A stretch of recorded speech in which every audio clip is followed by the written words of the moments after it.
Move now to Cape Town. Block drains are slowing mop-up operations in that city after heavy rains and flooding this week. Some roads have been very badly damaged. In fact, the city of Cape Town blames illegal dumping for the blocked drains. Let's cross live to our reporters Aisha Ismail and Monique Mortlock, who are in different parts of the city. And Aisha, I just want to start with you. I understand you're in Langa. Tell us a little bit more about what people are telling you. So Sally, yes, I was in Langa early this morning and I'm here again now, and as you can see that the mopping up operations have already started here. The City of Cape Town staff, they're busy trying to drain the water from the road and also to clear the drains, which city officials are saying that it is one of the main problems causing the flooding. So they are appealing to people to please stop with the illegal dumping and dumping things in drains. But I also spoke to some of the residents earlier today, and they were saying that this is an age-old problem. They always have problems with flooding here in Langa, but it has become worse. But let's listen to what JP Smith from the City of Cape Town had to say after he conducted a site inspection. In other areas, we have actually made investments over time to reduce the flooding. So we have several areas that used to traditionally flood, Vrygrond and Versantekraal. They didn't flood this year because of the investments we've made. So that has happened. This area does actually have formal infrastructure.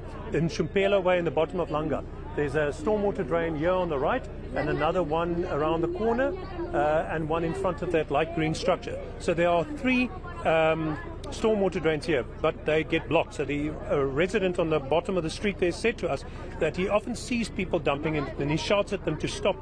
But when the water level has been reduced by the pump now and dropped, the vacuum pump will come in and pull the contents out of that stormwater catchment pit.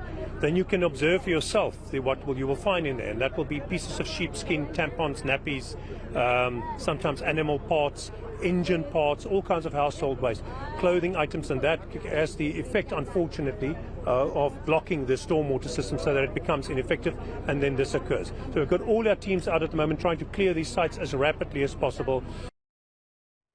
All right, so we've got the city saying that they tried to prepare by clearing drains and they're now pulling debris out of drains to help the water drain away. What's been the experience of residents in Langa, though? Do they feel the difference? Well, residents are saying that the city is doing too little, too late. They say they've been complaining for years about the flooding in this area. And they're also saying that the mushrooming of informal settlements close to where they live, those settlements are also adding to the pressure of the dumping in drains here. But let's listen to what one of the residents had to say to me earlier today. The city, knowing that we have a problem already with our drains in this area, was not better prepared when they should have been better prepared, knowing Cape Town is a rainy place and there is a rainy season that's coming, and they knew how much rain we are expecting. So they should have been prepared for this. And now we are sitting with this disaster because of no service delivery that is done in our streets, in the drains that we have here. Every year we have these problems with these drains. Every year already we are fighting with the City of Cape Town to come and clean the drains, to service the drains. They know what happens to the drains here, so they should have been better prepared. Instead of blaming and saying that the people are putting this and this and this, what is the solution? They are supposed to come up with a solution. Aisha, I believe you were also in the Spine Road area where there was a partial road collapse. Just tell us which part of Cape Town this is in and just how badly damaged the road is. It was extremely damaged, Salina. So Spine Road is on the corner of the old Fora Road and the N2, and that caused a major backlog of cars. You can imagine the congestion early this morning, and also with cars leaving the city for, people going back home after arriving at work. But as I'm not sure if you're able to see those visuals where the road separated, we saw people who use that road on a daily basis, and they were saying It's the only route that they have to get to work. Children were saying to us it's the only route that they can use to get to school. And so they just have to take their chances and do whatever they have to do to get home and also to get back home from school, because this morning when they went to school, the road was still intact. When they came back this afternoon, they saw this huge crater in the road. But as you can see from the visuals, some of the children and some of the workers were quite brazen, trying to go onto that barrier and to cross that road, or sort of cross the barrier to get back home. So, as I said, the city of Cape Town busy with their mopping up operations. They're saying they're trying to repair and to clear the drains as soon as possible. And we're also expecting some more rain later this week. So they're wanting to do that as soon as possible before we get our next installment of rain. And very quickly, Aisha, any indication of when rain? We know it's rainy season in Cape Town. Any idea when the next cold front is hitting and what to prepare for? Well, I was told earlier today that we can expect some rain on Saturday, but as you know, things can change. We have no control over Mother Nature.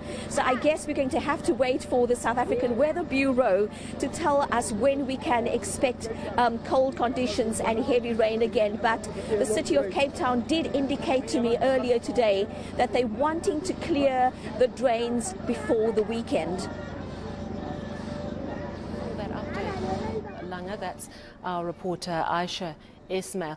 And now let's move to Gugulethu, where Monique Mortlock is standing by. So Monique, good afternoon to you. Just tell us what the situation is there and what you've been seeing today. Now, here in Gugulethu, the rains may have subsided, but residents say they are expecting this weekend each of the rains fall again. That was marshland you see here behind me. I'm going to ask my colleague Balu just to follow me. Here you see water flowing from the road, and what happens is this is a wetlands area, and you can see debris.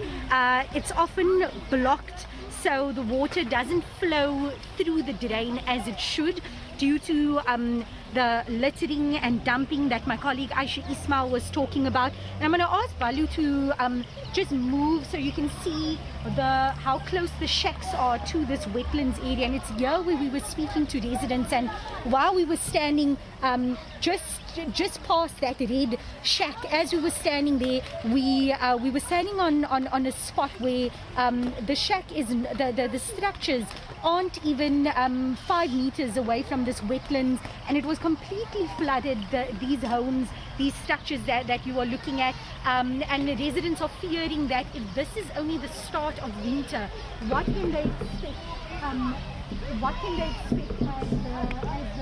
As the rains worsen? And when I was talking to some residents earlier, they were saying that they really what the rest of winter is going to look like. Nogobonga, let me just ask you, it's a bit shy now, Nogobonga. Yes, what were you doing now? What is your plan for the night? You were busy cleaning. Yes, I was cleaning. Then I have to go to my sister where I slept from Monday. And are you worried about the rest of winter? Obviously, because the winter is starting now. So we don't know whether it's going to rain more than this or not. So we are stressing every fucking day. Sure, strong language there, Nogobonga. I know that you're nervous. I'm going to leave it there. That was Nogobonga. She's a resident here in the Kaka section in Gugulethu, and she says that she's worried for the rest of the winter. I got her, I was interrupting her actually as she was busy clearing her structure along with her kids, and she has been staying with a relative in Mitchell's Plain for the last couple of days since her home was flooded. And a little earlier today, Gift of the Givers were actually here in Kaka, just giving blankets, giving a warm meal, a lovely warm meal to residents who've been affected by the floods, and also to other residents in Gugulethu in need of a hot meal. And Gift of the Givers saying that they have been inundated with calls across the city of Cape Town, just as the city of Cape Town has. Well, Monique Mortlock in Gugulethu and Aisha Ismail in Langa, thank you very much for that update on what's been happening since that heavy rain this week.